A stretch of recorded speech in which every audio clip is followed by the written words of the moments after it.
ലോക്സഭാ തെരഞ്ഞെടുപ്പ് ലക്ഷ്യമിട്ട് പ്രവർത്തനം തുടങ്ങാൻ ബി.ജെ.പി. ഒരുങ്ങിക്കഴിഞ്ഞു. 2024 നിർണായകമായ ലോക്സഭാ തെരഞ്ഞെടുപ്പിൽ 50% വോട്ട് നേടുക എന്നതാണ് പാർട്ടിയുടെ ടാർഗറ്റ്.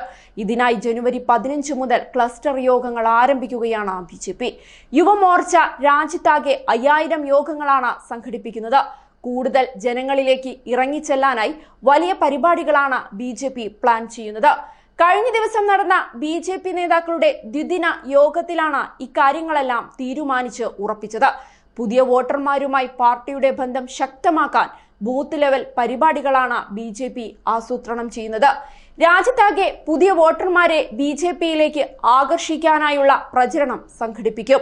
ലോക്സഭാ തെരഞ്ഞെടുപ്പിൽ പാർട്ടിക്ക് ബമ്പർ വിജയം സമ്മാനിക്കാനായി വേണ്ട കാര്യങ്ങൾ ചെയ്യാനാണ് കേന്ദ്ര ആഭ്യന്തരമന്ത്രി അമിത്ഷാ നിർദ്ദേശിച്ചിരിക്കുന്നത്.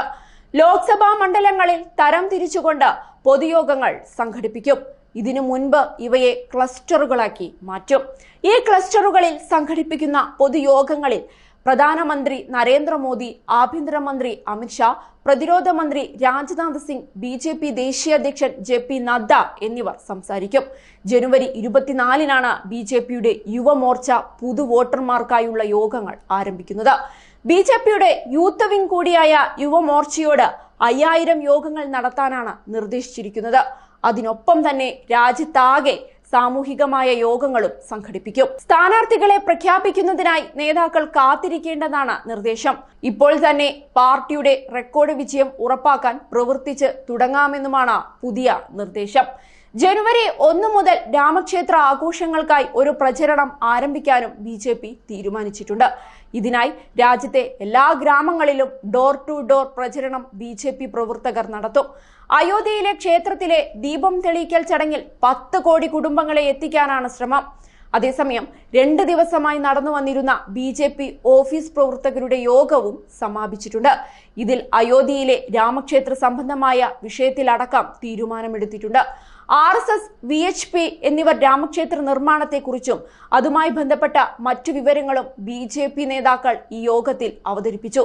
ലഘുലേഖകളും ബി.ജെ.പി. പ്രവർത്തകർ വിതരണം ചെയ്യും. പ്രതിപക്ഷം രാമക്ഷേത്രത്തിനെതിരെ നിലപാടെടുത്തതും ജനങ്ങളെ ബി.ജെ.പി. അറിയിക്കും. കഴിഞ്ഞ ദിവസം പ്രധാനമന്ത്രി നരേന്ദ്രമോദി ഡൽഹിയിൽ ബി.ജെ.പി. ഭാരവാഹികളുമായി കൂടിക്കാഴ്ച നടത്തി പൊതു തെരഞ്ഞെടുപ്പിലേക്കുള്ള പാർട്ടിയുടെ തന്ത്രങ്ങൾ പങ്കുവച്ചിരുന്നു. യുവാക്കളെയും ദരിദ്രരെയും സ്ത്രീകളെയും കർഷകരെയും മനസ്സിൽ വെച്ചുകൊണ്ട് പ്രവർത്തിക്കണമെന്ന് മോദി ബി.ജെ.പി. നേതാക്കളോട് പറഞ്ഞു. ബി.ജെ.പി. ദേശീയ പ്രസിഡന്റ് ജെ.പി. നദ്ദയാണ് യോഗത്തിന് അധ്യക്ഷത വഹിച്ചത്. എല്ലാ നേതാക്കളോടും മിഷൻ മോഡിൽ പ്രവർത്തിക്കാൻ പ്രധാനമന്ത്രി ആവശ്യപ്പെട്ടതായി റിപ്പോർട്ടുകൾ പറയുന്നുണ്ട്. ലോക്സഭാ തെരഞ്ഞെടുപ്പിൽ 10% വോട്ടുകൾ വർദ്ധിപ്പിക്കാൻ ബൂത്ത് തലത്തിൽ പ്രവർത്തിക്കണമെന്നും ദരിദ്രരിലേക്കും യുവജനങ്ങളിലേക്കും കർഷകരിലേക്കും സ്ത്രീകളിലേക്കും നമ്മുടെ പദ്ധതികൾ ശരിയായ രീതിയിൽ എത്തിയാൽ അത് നമ്മെ സഹായിക്കുമെന്നും മോദി പറഞ്ഞിട്ടുണ്ട്. 2019 ലോക്സഭാ തെരഞ്ഞെടുപ്പിൽ 303 സീറ്റുകൾ നേടിയ ബി.ജെ.പിക്ക് 2024 350 അധികം സീറ്റുകൾ നേടുകയാണ് പ്രധാന ലക്ഷ്യം. അതിനായി ഏതറ്റം വരെ പോകാനും എന്ത് കളി കളിക്കാനും തയ്യാറാണ് ബി.ജെ.പി.